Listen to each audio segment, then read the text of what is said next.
Give it up for Tim MalcomVetter. I don't have that energy at all. So basically, I'm just old. This is, here, see if I can work the clicker right. Clicker, are you working? This is the last time I was at B-Sides when I was downtown. It was 9 years ago. I was so baby-faced. I don't know what happened. All of us basically just get old. So, bona fides. My name's Tim. I've been doing a lot of, so I'll get out of the way of this thing, but I still need to reference it myself. So, forget what I've done my whole life. I'm St. Louis born and raised. This is all like my Kansas City bona fides. So, St. Louis born and raised. Lived here for 8 years in the early 2000s. I'm a UMKC alum. Do we have any UMKC students in here or alums? Yeah. 1, 2, a couple. Let's see. Worked at Truman Medical Center. Does anyone know that name anymore? Like it's Hospital Hill now. Yeah, University Health. Right. That was my first job out of school. By the way, I got that job by volunteering to work for free because cyber back then. By the way, we didn't call it cyber. We called it network security. And there were no jobs. It was back in the time frame where if you wanted to work in that space, you had to have like 5 years of experience. And I was like, where's all these where are these people getting their first 5 years? So I literally volunteered to work there for free. I onboarded with candy strippers back in the day, if you guys know what those are. So another indication that I'm ancient.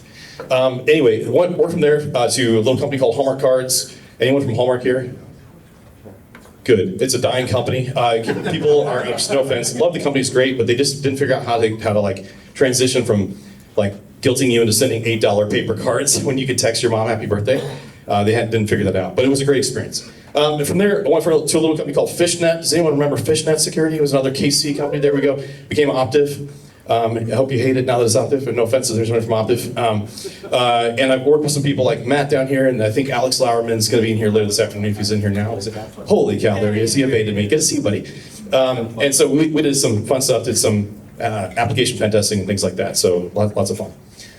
So remembering where I went. Oh yeah, went to, I'd like to say I founded the red team at the world's largest banana vendor, because the number one thing that Walmart sells is bananas, 54 pounds per second. So stop and think about that.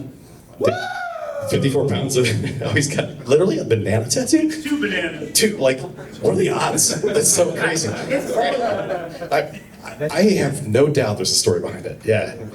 Anyway, did that for a while, left there, became CTO and ran the managed security services at a company called FishTech, which is Gary Fish, the guy that created Fishnet, and then became SIDESKC, which is where it is now.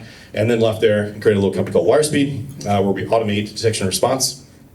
I'm not going to pitch you, but my convictions will show through in everything I say, so you can find us later. But the fun part about that is we got acquired 16 months out of stealth, so I think we're doing something okay. So we'll see how that goes. All right, so I'm really leaning into this like Ad Astra, like Robert Heinlein theme. So if you like it, great. If you hate it, it's just Gemini. Like I'm sorry. So it is what it is. By the way, Robert Heinlein, but who knows that name? Who knows where he's from? Where was he born and raised? Does anyone know this? Missouri somewhere. You guys are in BSidesKC. He's from Butler, Missouri. He's like an hour from here, is where he's born from. So like one of the most prolific sci-fi writers. I thought, what better way to lean in? Right, let's lean into this. So my job today as the Keynote person, I feel the pressure because you all showed up at like 8:30 on a Saturday, and here we are. Like kudos to you that you're doing this. This is good for you, right? So I guess my job is to address the hype that's in the room. In case you haven't noticed, we are in a hype-centric like industry, very, very hypey. And there's like a lot of issues with that hype, and I will do my best to address it, because if I don't address it, then like I'm not doing a good enough job. But if I get too yucky with it, then you be the judge. My goal is to not fall into the muck. We'll see how we do. I'm also going to point out some constants, because like again, like I'm the old guy here, right? So I've in theory seen things that maybe you haven't seen, and so maybe there's some things that are like constant truisms or whatever, and I'm going to try to lead in with that. So we'll see what we can get out there. Would you like a candy bar for your password? A candy bar for your password. Yeah, that was like 2004. Yeah, when people started doing that. And then number 3, hopefully, like my job right now, my number one thing I hope that you can do is I can make you better on Monday when you go back to work. Give you some mental tools to kind of think about security a little bit better. Right? So that's what we're going to do. So we'll start with this. We got the Morpheus meme, but like Robert Heinlein style. What if I told you everything you needed to know about security you could actually get from a 1974 academic paper? Has anyone ever heard of Salter and Schroeder? Nope. By the way, we got a couple. Awesome. There's exactly 3 QR codes in this deck. They're not malicious. I gave them my red team job. Like, I don't do that anymore. And I don't think QR codes are scary. What I recommend you do, if you've been working in cyber for 30 years or 30 seconds and you don't know this paper, grab that QR code, pull it up, or go Google it. You'll see the 10 principles on the side. It's kind of hard to see. These are all things that if you do cyber, you will have known them or have come across most of them. If you haven't come across all of them by name, you will have come across them by concept. Like that, you might not know what they mean by work factor, right? For example. Work factor just means the control better work better than the resources of the attacker. That's all it means. But it's all concepts you should know.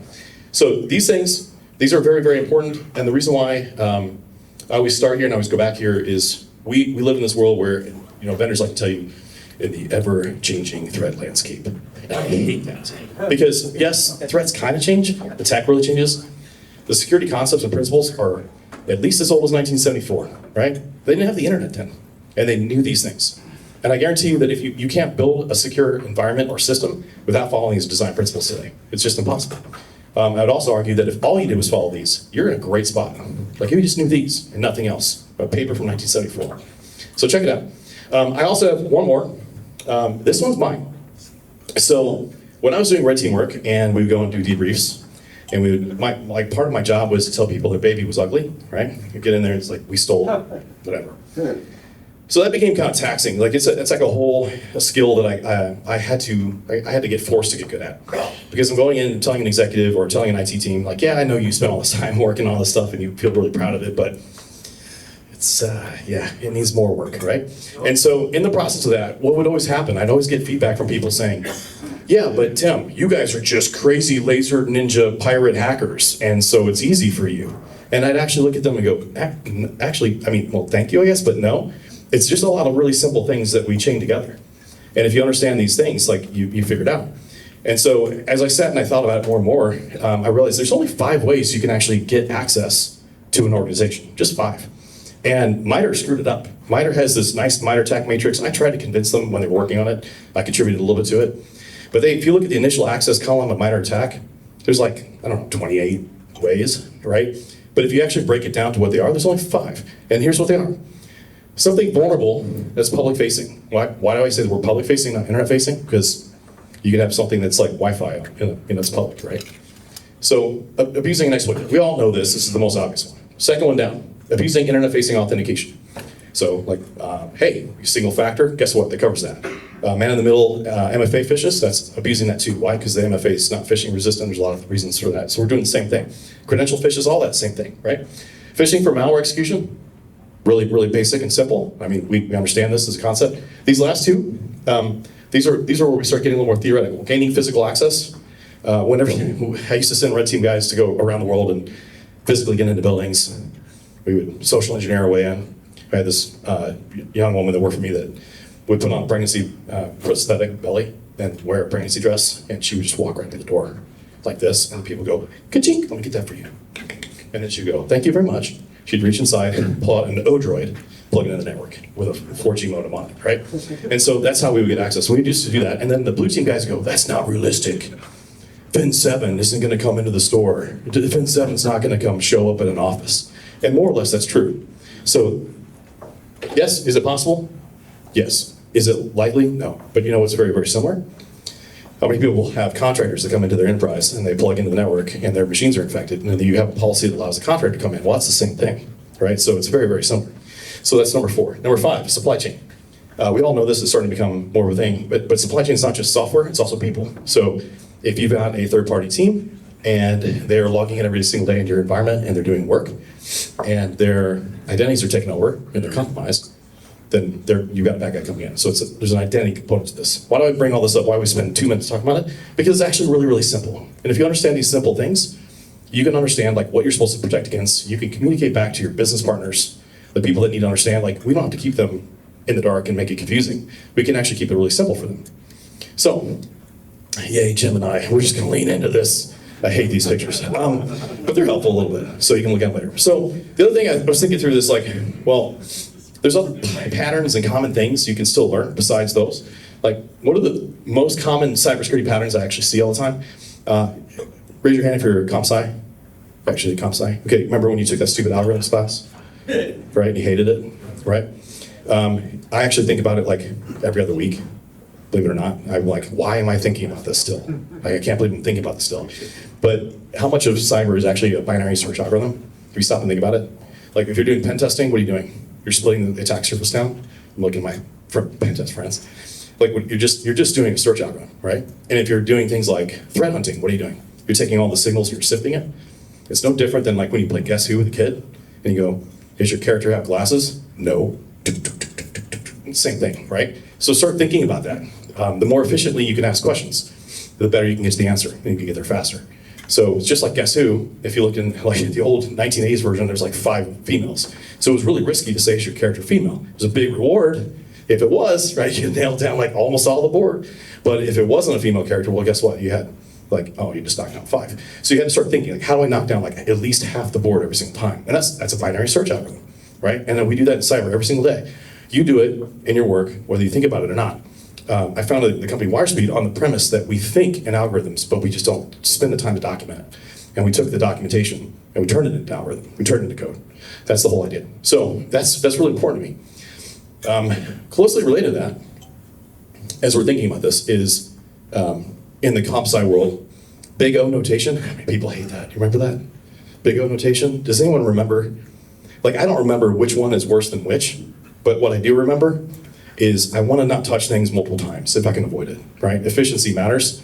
And we're now in this world of AI, and it's like, it's really easy right now, while the AI prices are completely subsidized by the venture capitalists, to go burn a bunch of tokens. But I'm telling you, in 3 to 5 years, that's not going to be the case. That when does anyone know OpenAI's, like, what's their burn rate right now, like $1 billion a month? Sometimes, and their revenue's like 100 million maybe, not even for the year. So when you start looking at that, you're like, wow, they're burning a lot of money. At some point, they're going to turn around and start charging you what it actually costs. And when that happens, you can't just lazily throw everything at the AI. You have to be thinking about, I only want to go to the AI when I have to, right? Because it's going to be expensive. And you need to think about that about everything. So I think about that all the time. And in cyber, we're all thinking about things in scale. So it's not just what you're doing in front of you. It's like, if I want to go protect an enterprise with 1,000 people, or if I want to go protect an enterprise with 2.5 million people, like Walmart, right? You have to really dial this in, right? So right, related to that is these 2 things. These guys are twins: default deny, default out. It's like, man, this is ancient. Like, this is so easy, baby, firewall stuff. Yeah, get it. Still think about it all the time, right? So there's really just 2 approaches that you can ever do to decide if something's good or bad. You can say, I'm going to take the default deny approach, which means I'm going to be very restrictive and nothing gets through except for the things I say are good. Guess what? That wins every time if you can do it. It's a challenge. It's hard to know the things that are good. You have to define that first. And then the lazy answer is default out, right? Well, we know that. And of course, this is AV and antivirus and other things, but start thinking about other ways you can apply it. For example, what if you're working in a SOC? And you're working in a SOC and you start seeing detections come in. You put them in categories. Like, okay, this is a live-off-land execution. Okay, cool. Well, what else do I know? Well, it's a live-off-land execution from a non-technical user. Ooh, that's interesting, right? Do I allow that or do I not allow that? And you can start thinking about, how do I efficiently start working cases faster? And this is the premise, again, of the company I built. So those 2 things are there. Now, I think a really other good mental model for all of you guys is to think in terms of analogies or analogs. The best one I keep coming back to is medicine. Why? Because how long has human recorded history been around? How long have we doing dumb things with human bodies, trying to figure things out? We still don't know, right? You go talk to a doctor now, you get 1 or 2 doctors, an honest one or an arrogant one. That's the 2 choices, right? And so stop and think. George Washington died. I just read this week and it blew me away. He died because he had an infection in his throat, and they used leeches and bloodletting, and they took out too much. And we look at that and go, what in the world are you doing? That was not that long ago. It might have seemed like long ago, but it's not that long ago. And we had a time, like just in the 1800s, people used to go around and feel people's heads for bumps. It was called phrenology with a PH. And they would determine your humors. And those humors determined your psychological makeup. And we thought this was real. Now we laugh at it. The question is, what are we laughing about in medicine today? Probably a lot. Like, what will our futures laugh at us about, right? So in that same world, I sit here and think, look how complicated that is. Okay, good. That means cyber's not that complicated. It's less than that. I know if I'm going to go compare, it's like definitely less than the human body. Yeah, but it's still complicated. And I think about this, especially in the context of the weight of being this keynote speaker for you guys. I know there's a bunch of newer people in here going, well, how do I get into cybersecurity? How do I do this? I'm like, man, in the world of AI, this is crazy. Like, part of me is like, just don't. And then part of me just don't, just give up, just go, right? And then at the same time, it's also like, I had the luxury, I say the luxury, right, of doing it the hard way. I had the luxury of, if I wanted to go build a lab to play with stuff, I had to go on the couch cushions and find extra quarters and order a motherboard, right? Like, and like, that's not been a thing for 15, 20 years. You've just been spinning up VMs on the one machine you have, or in the cloud, and you rent it for $5 for the month, right? So in this world where we've got all this complexity, I'm thinking like, well, what does a new person do? And the answer I think is, well, in medicine, people go into school and they don't have to understand everything about the human body when they come out, right? By the way, fun joke. What do you call a person who graduates at the bottom of his medical school class? A doctor. You guys are smart. Doctor. Military doctor. Right? So the point is, like, there's levels. And I might go to a podiatrist who understands the foot. I might go to a cardiologist who understands the heart, or a brain surgeon, or whatever. We're going to have that. We are starting to get that same level of specialization, right? So that's great. But that then reminds me of this Robert Heinlein, since we're leaning into this. If you guys know, the specialization is for insects. I don't have the full quote in front of me. It was on the speaker notes, so I can't see. But go look this quote up. He talks very much about all the things that humans should do, from here, we can do this, from like changing a diaper, I don't know, the space diaper, come on Gemini, but leaning into the theme. So from changing a diaper to like planning innovation, to butchering a hog, and all these things that you think a human should be able to do is all just all over the place, to die gallantly. Specializations for insects. I'm like, yeah, there's some truth to that, and I like the idea of being able to do this, being general, and be able to have multiple skills. But at the same time, I do believe specialization is how cybersecurity goes forward, and we already see that. Like for the last 10 years, I've met people that all they do is pen testing. Like, what do you mean all you do is pen testing? I didn't start there. Like, I didn't know how to be a good red teamer. I wouldn't have been as good of a red teamer if I didn't spend, hours and hours and hours of my life on IT help desk stuff, right? And understand the philosophy of what's going through, like what's in the mind of that guy's head, right? He just wants to get the ticket closed. He wants to solve the problem. So I think you should bounce around as best you can, but I think the specialization is the way I can go rationally. All you newcomers, don't have too much fear. Find your path. Now, how many people know Nate Bargatze? All right, I love this quote from him. Let's see if we can just hear it from him instead.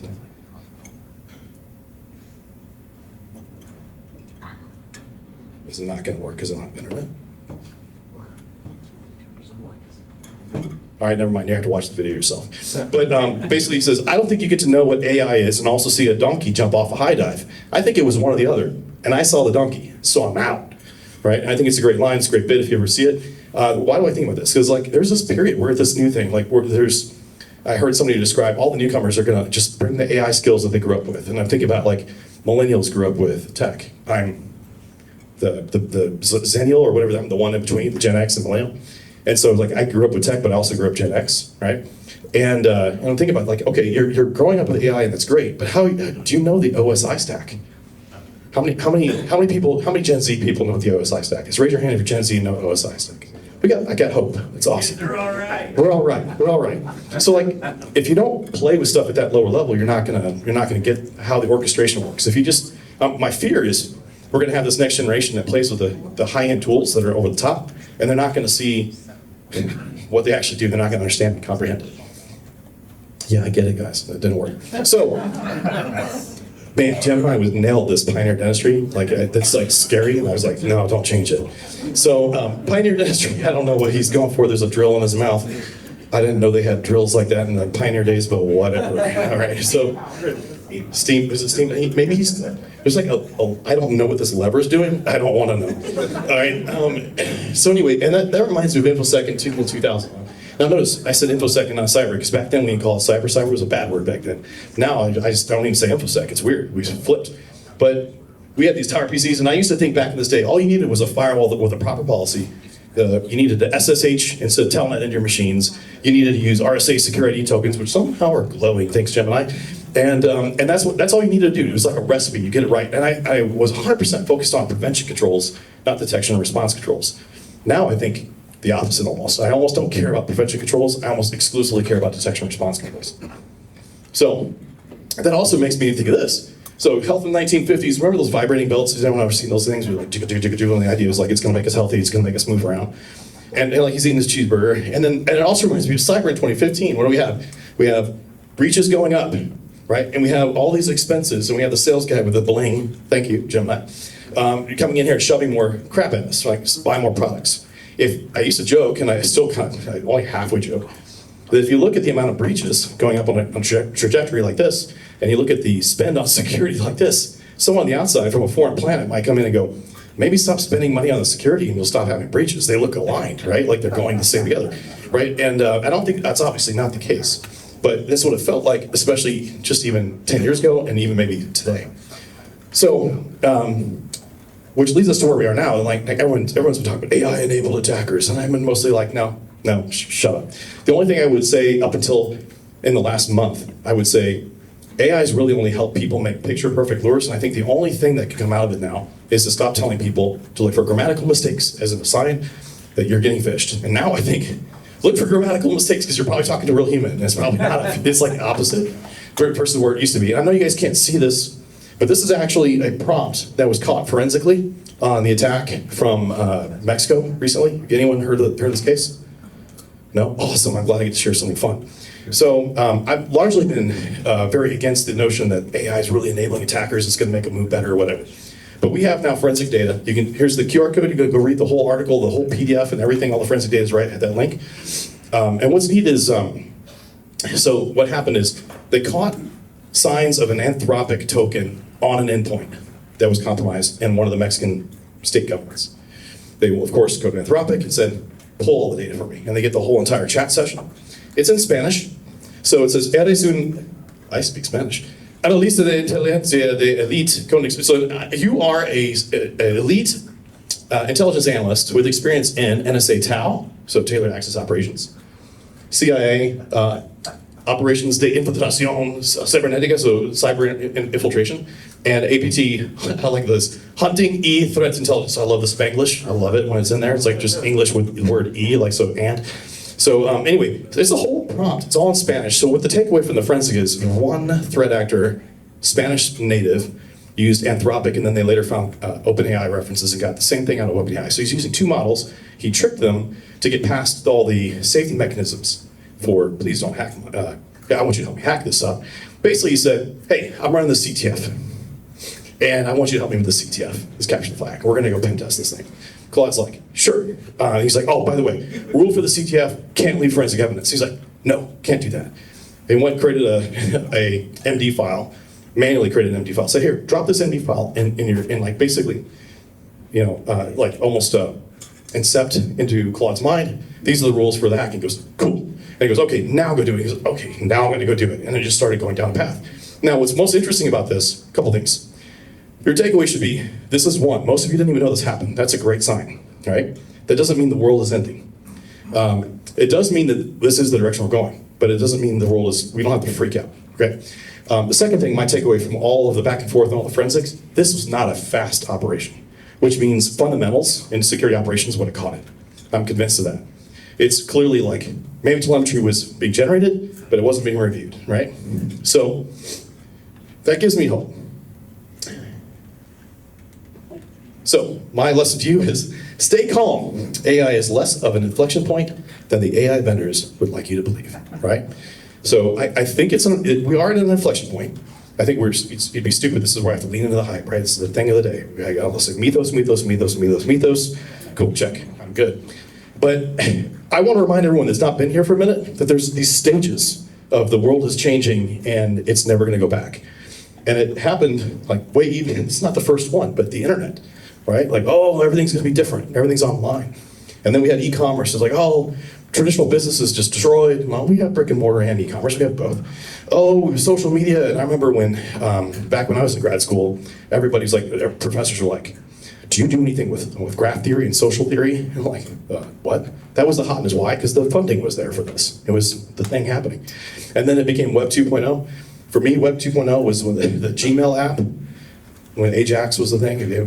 Last year you were like, what's Ajax? I don't even remember Ajax. And Google Maps, the tiles, when that moved, that was magic. I remember that going, wow, I can do that in a browser. And now that's just what we expect. We expect experiences like that. course, streaming happened, and everyone's like, and that's a mix of obviously like iTunes and Netflix and Disney Plus and all the rest, and then mobile, and then cloud. Like, if we start going through all these things, and like we're at this thing, going, oh, AI and the Mythos class AI models are going to change everything. They are, but probably not more than all the other stages that happened before. So anyone that freaks out without that wider aperture is making a mistake. So keep in mind, there's a whole bunch of people right now talking, and they're, if you don't believe me, spend 5 minutes on LinkedIn. I guarantee you, your feed is going to be full of people with hot takes on an AI model that is so exclusive they've never seen it, but they've got opinions as to how it's going to work and how it's going to change everything, right? So like, stop and think about that. So there will always be changes, but remember, there's always constants too, like security concepts. The 1974 paper I linked at the beginning, I guarantee you we can still apply that to this. So we don't have to freak out. Just because the landscape is changing, the concepts and the themes are the same. So, what's the most likely, Gemini just gave me a nice text. So the most likely changes from this AI inflection point. I think one of the biggest things is professional services will shrink. I think it's already shrinking. And I don't just mean that in like tech and cyber. I mean that like, I started a company, and when I started a company, I paid a lawyer to incorporate, and that was expensive. And then when I had customers come to me and say, hey, review this NDA, I go, hey, Grok, hey, Claude, hey, ChatGPT, tell me if there's anything weird about this NDA. And it cost me nothing to find that out. What would it cost me? I don't know, $500 to go to an attorney to find that same thing out, right? So there's things like that that are starting to eat the world, and we see that. If you are in the space of professional services now on the IT side, and you're not using AI heavily, I would have an existential moment and start to think about this, because I think it is going to compress down. I think we're going to have less people do this work, but very, very talented people do this work. That's what's going to be left.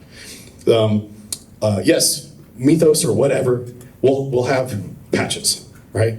I honestly think how many people think there's an infinite number of vulnerabilities in the world? Infinite or really large? Let me give you really large. Infinite. Infinite. We got some infinite people over here. Okay, I don't think there's an infinite number. Why? Because there's a finite number amount of lines of code, so it can't be an infinite amount. So what is that? Why do I care? Again, I'm thinking about like, how do I scale this down? Just the same way I think about the human body is really complicated, but guess what? Cyber's less than that. So if I know cyber's less than that, I know we got a finite number. It's therefore a finite problem. So if I'm looking at that, I'm thinking, okay, so Mythos comes out, great. All the big vendors have it now, great. What's going to happen? A whole bunch of patches. How's it different for the average practitioner? Almost nothing, right? You're going to do your Patch Tuesday thing, you're going to go roll this stuff out. I think what's going to end up happening is we're going to see a split in the haves and have-nots, to put a finer point on it. So you're going to have the big tech and well-funded open source projects. When I say well-funded open source, I mean the JP Morgans of the world that rely on an open source framework are going to definitely invest some money to make sure that Mythos or whatever is going to review it, and then it's good, and they're going to contribute pull requests to that. Right? But then there's going to be the smaller guys that have your hobby projects, and maybe they're going to like, I have this cool little library, it's this NPM library, it's this PyPy library, there's a PyPy library that got popped yesterday, or 2 days ago, and we're going to constantly see those, I think, are going to be the ones that get the most attention, because the code's available, and that's where these models excel the best. And this is the whole ages-old debate of who remembers full disclosure versus responsible disclosure versus no disclosure. Remember all that? We've lived through that like 18 times. Everyone back in the day was saying, it's open source, therefore it's more secure. And I remember going, no, it's not necessarily more secure. I remember when Microsoft started paying attention, after that Bill Gates memo, once upon a time, they got better, right? They actually cared. And it was about the amount of eyes and attention on the code. It wasn't about how open it was. It was clearly closed source. And then there's open source libraries that get crushed. Remember we had the thing with curl? We almost all had a catastrophic moment when probably somebody from North Korea or China or wherever that was tricked that guy who was the one maintainer that was having cancer problems. You guys remember that story? Just a little bit of the XEU tells? Okay, we're gonna have a lot more of those. And I think that's the biggest thing we need to worry for. And that goes back to, well, what do you do about it? Well, I think if you mix that, and then you're not gonna really, it's hard to see these at all. Gemini totally crushed this. If you haven't seen zerodayclock.com, you should go check that website out, it's pretty neat. It's got some metrics around the amount of time it takes for vulnerability details to be public to the amount of time it takes for exploits to be available. And in 2018, that was 2.3 years. And in 2026, that's 10 hours, right? So if you look at that curve, it's really fascinating. It's actually getting set because what's actually happening is we're finding exploits come out before the vulnerability details now. So it's actually getting weighted down, which is a really interesting problem. I think vulnerability management is like close to being dead in terms of the way we do it today. We have to really rethink that. And then over here we got Mandiant mtrends, which is a similar curve down. So for mtrends, this is the dwell time graph. It's dwell time meaning, so this is exploit to get initial access. This is the amount of time a bad guy is in your environment before he's discovered, right? And keep in mind, discovery can mean you caught him, and it could also mean, hello, ransomware node. That's another way to find out that they're there. So when we see this trending down, and by the way, this was trending down to the point where I had predicted in 23 that we were going to see 2 days this year, and it went back up. It went back up to about 10 or 11 days. And I'm talking to some friends, and we actually think that Google's acquisition of Mandiant is actually the reason why this went back up. We're going to clap for them? Yes. And so the reason, let me break that down. So why do I think that? They're expensive. Not everyone can afford $450 an hour DFIR. The ones that can are probably going to be dealing with nation states, which are by definition longer intrusions, right, and more complicated. So they're dealing with the ones that used to be, remember, in 2011, you guys see this number? 416 days. So in 2011, the average was 460, like over a year. That meant the bad guys, like, that means you have half of that is like 2-3 years long, and then half of it's less than, right? So it's a crazy number. And so now we're coming down here and it's starting to curve up, and I think it's just their sample bias, basically. And so I think you're going to see other IR firms that come in with a better, more well-represented view are going to show you, yeah, it is in fact dropping. If you ask the coalition where I work, the IR team, they'll tell you our typical ransomware case, no offense to anyone that works here, is a sonic wall or Fortinet VPN getting popped, and usually 5 to 7 days. And also, real fun fact, we see like a 92% true positive rate on lateral movement alerts if they're between Friday night, Saturday, and Sunday. So stop thinking about that. It's maybe 5 days because the threat actor's like, I'm in, I'll wait till the weekend. I'll wait till you're 2 beers in, and then I'll hit you, right? So we're seeing that a lot. So another fun thing about the 0-day clock, we've got this neat, like, 1 year milestone. How long did it take to get to 1 year? We'll get to that 1 year milestone. Again, this is how the vulnerability details are out before code's available. 2021, 1 year. 2025, 1 month. Last year, okay? Last year, we got to 1 month. 2026, beginning of this year, we got to 1 week. Also this year, we reached 1 day. Also this year, they project 1 hour, okay? That's crazy. That's this year. And they think by 2028, that'll be 1 minute, right? So that would basically mean publish something, and it's instantly popped. It's instantly weaponized. If that's true. Now, I don't know if we're gonna get to here, it doesn't matter. If it gets to an hour, it's a totally different game. So to me, it tells me we need to stop spending on prevention. So does anyone know this guy? Joe and I kind of botched him a little bit. Dan Gear. Anyone old enough to remember him? Okay.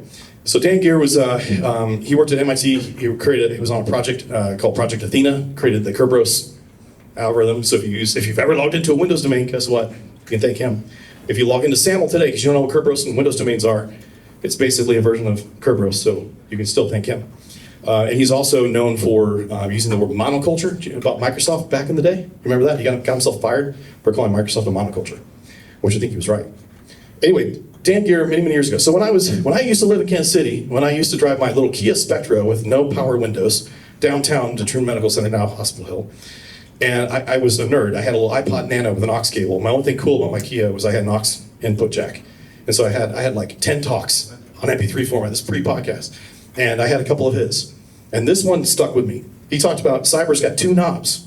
You've got the one on the left here, which is the mean time between failures. We want to make that go to infinite, meaning, I know that's really heady. He's a really heady guy. If you ever listen to him, you're like, I'd have to listen to what he said and repeat it like 7 times, and then my monkey brain catches up. But basically what he's saying is, if I can make the amount of time between cyber failures, that means I'm preventing cyber failures. So I can make it go almost infinite. And this is where my mind was beginning my career. Let's just prevent bad. Let's just spend all of our effort there. And I think a lot of people still think this way. But the answer is there's actually 2, right? The other option you have is the mean time to recover. How can I make the amount of time it takes to recover from a bad thing go close to 0? Or another way to put it, I could try to make breaches rare, or I could try to make breaches meaningless. My conviction is this is where we should be. I'm all in on this. My company, WireSpeed, this is what we do, is we're trying to do this. So I look at that last slide, and I look at those trends, I go, we can't do this when we're having a 0-day clock trend down towards 1 minute, right? But we can make breaches meaningless if we get signals and respond to them quick enough and boot bad guys out, right? So, yay for more Gemini. So machine speed, attack, and defense. That's kind of the thing you see people talking about. And like you'll see something, well, I'm gonna have the good guy AI, he's gonna fight the bad guy AI, get this little red bot, it's gonna fight this blue bot, and it's gonna be like knock 'em, sock 'em robots, and this is what the future of this is. And I'm telling you right now, guys, it's stupid. Let me tell you why. Let's imagine, let's use my analogy, that the bad guy's malware is a fighter jet, right? And he's flying at Mach 3. Do you shoot down a fighter jet that flies Mach 3 with a missile that also flies Mach 3? You do not, right? So how many people asked ChatGPT a question and waited 5 minutes because of agentic flows, right? That's a really common thing. So when we see the agentic SOC workflows today, they're taking 3, 5, sometimes 10 minutes to do things. That's like me going, okay, cool, I'm gonna go over to your house, light a match. Let's wait 5 minutes, right here, right? But if I drop it, stamp it out, you're still gonna hate me, right? I just burned a little hole in your carpet, but I didn't burn your whole living room down, right? So the longer we let a threat actor persist inside of an environment, even it's gonna be minutes to hours, it's gonna be more than enough to blaze the whole house, maybe your next door neighbor. That's a problem. So what we need is things that can go faster. So how do you do that? Probabilistic stuff. I'm gonna use fancy comp sci terms. Probabilistic AI, deterministic, good old-fashioned algorithms of code. Deterministic is way faster, right? So what you're gonna need in this world, this is my little analogy, I need a missile that goes Mach 5 to catch up to the plane going Mach 3, to intercept and knock it down. We're gonna have to have things that run faster than what the bad guy is because we're starting behind, right? It's the tortoise and the hare. The hare already took off. We can't be the tortoise. We can't even have two hares. I can't let one hare go for 5 minutes and have another one come back 5 minutes later. It's not gonna work. So you're gonna see, I think, a lot more like this. This is my conviction as well, so I'm literally invested in this concept and using it every day. So watch for that. And then I think the other thing that's gonna be really interesting around this, in general, how many people think about cyber insurance during your day, John? Okay, more than I thought. Kidding. So here's the thing. Cyber insurance, I got convinced by a guy named Jeremiah Grossman. If you guys know that name, he created White Hat Security back in the day, and then he was one of my seed investors. And he's been a good dude. In fact, if you know what cross-site scripting is, it's because he and his buddy Robert Hansen created it back when he was at Yahoo around 2000, right? 2001, whatever time that was. And so about 10 years ago, Jeremiah convinced me that, hey man, cyber insurance is gonna drive the world. So it's gonna eat everything, it's gonna just do everything. It's like, are you sure? He's like, yeah. He told me the reason why, and I'm like completely bought off on it. So my job today is to make sure that you understand this too, because I'm all in on this concept too. So on the left here, we've got what? 1492, Columbus sails the ocean blue, da, da, da, da. We all know that little poem. What happened there? Why did Columbus need Isabella? He already had boats, right? Why did he need them? He needed to be underwritten in case the boats crashed, right? In case they got destroyed, in case he lost crew, in case there's liabilities. So he underwrote them. So we've been underwriting things forever. It's arguably the second oldest profession. I'll leave the other one to you. And so in cyber, we're the same way. And what's interesting about this is, what that means is, the person who owns the risk, because keep in mind, there's only 3 things you can do with risk, right? And at the end of the day, what we're doing is we're talking about risk of a bad guy, risk of a breach, risk of whatever. You can mitigate it, meaning I can put something in front. I can put a firewall rule, I can put a WAF, I can fix my code, I can patch something, I can do MFA, I can mitigate it, right? I can transfer it, meaning I give it to an insurer and say, you cover this, and if you got it, you pay me, right? And they say, sure, you pay so much up front, and we'll put you in the pool, and if it happens to you, we'll cover it, right? So you can mitigate it, you can transfer it, or what's the third thing? Accept it. It's yours. And guess what? A lot of people accept by default, right? So if you're mitigating it, great. But can you mitigate it completely? No. And is there regulatory bodies that say you need to transfer some? Yes. How many people have companies that have to be SOC 2 compliant? Right? That's just one regulatory body of many that say you must have a cyber insurance policy.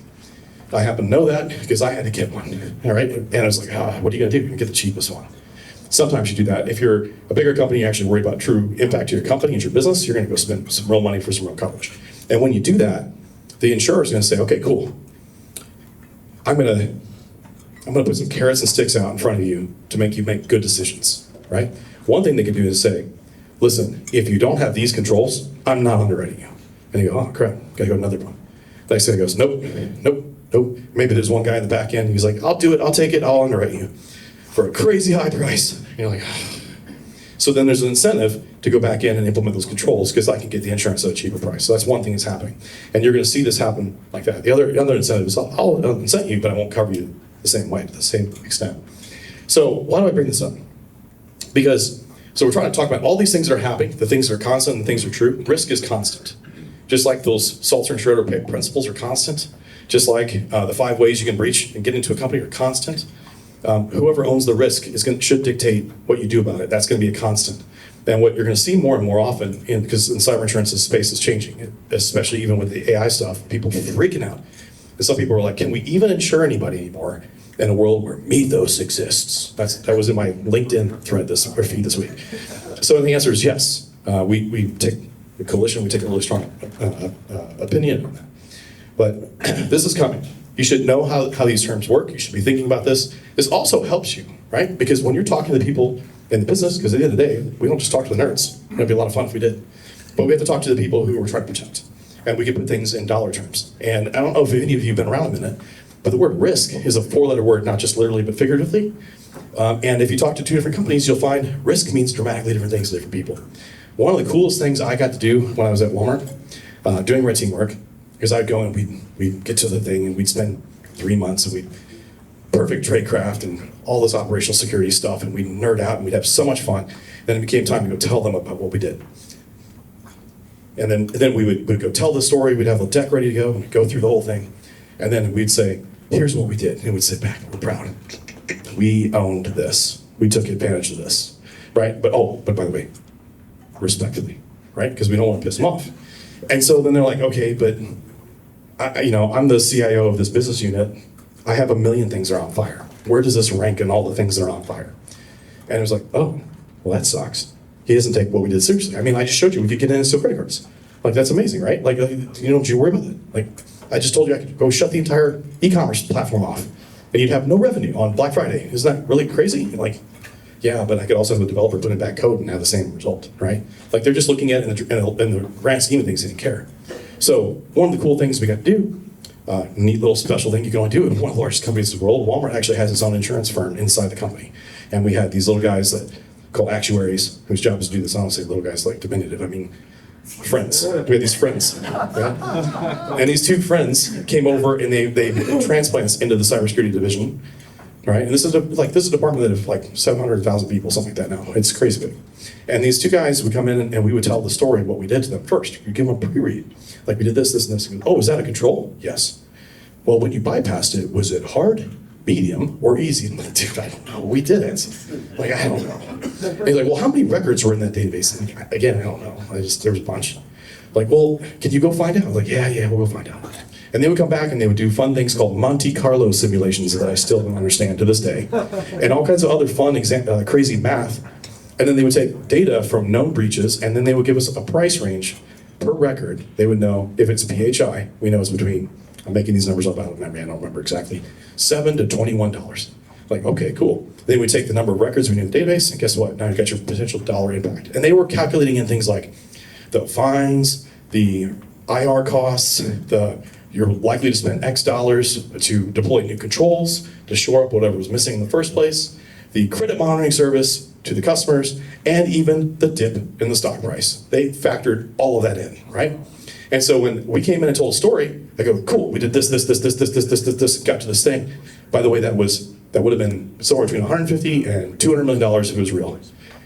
And then they look at me like, whatever, and I go, talk to that nerd. That's his number, right? It's not mine, right? And it's like, see, it's a real guy. Like, you can argue this math is good math. I don't understand it. You can go, whatever.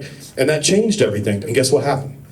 Stuff started getting fixed, right? Because we were using the terms of the business. And I bring all this up because cyber insurance, for those of you that aren't lucky enough to have actuaries inside your company, this is going to be the kind of stuff that's going to come your way.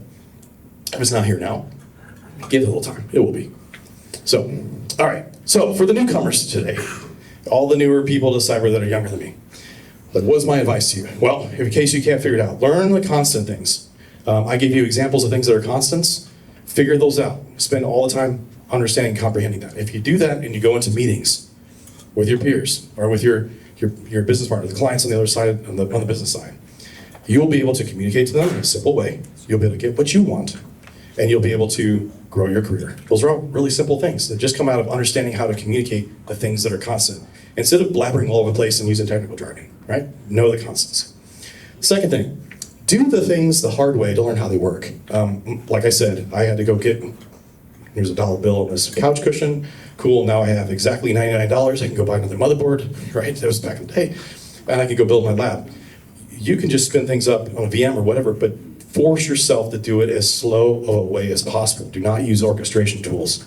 Do not just go click new machine, click clone this. That's great. Understand that that's a possibility. Do that too. But do it the hard way. I once made the mistake of thinking, in order to work in IT, that I needed to understand how to build a Slackware Linux machine from source code, deploy bind from sourse code for DNS, deploy Apache from source code, deploy SendMail from source code, and build it all and run it on my cable modem, actually in Kansas City, not too far from here. Back when I was at UKC, I thought that. And then I got into my first real job. I sat down in a meeting where we were talking about deploying neonatal fetal health monitoring. And this senior IT analyst, I don't think is in this room, fortunately, and I was just an IT analyst. Senior IT analyst, have been doing this for years and obviously making more money than me. We're talking about how to deploy this. Says, the vendor goes, well, you're gonna need an IP address for that server. She goes, what's an IP address? And I thought, wait, what? I thought I had to know all this to get here. I just needed to know this, right? So don't, just because the bar's low, don't stay there. Learn that, right? Learn how it works. I guarantee you, it didn't hurt my career to know that in my next jobs, right? And I would tell you, every single job I ever got, everyone except for maybe the last two, I thought I didn't know enough going in. And every single time I got in there, I realized, oh, I knew a lot more than I needed to know to do this job. That's a real thing. It's a real common thing in this space. So do things the hard way, learn how they work. Then, step 3, then and only then, learn the automation. Learn how to go spin up Kubernetes. Go learn how to do whatever, CI/CD tool of the day.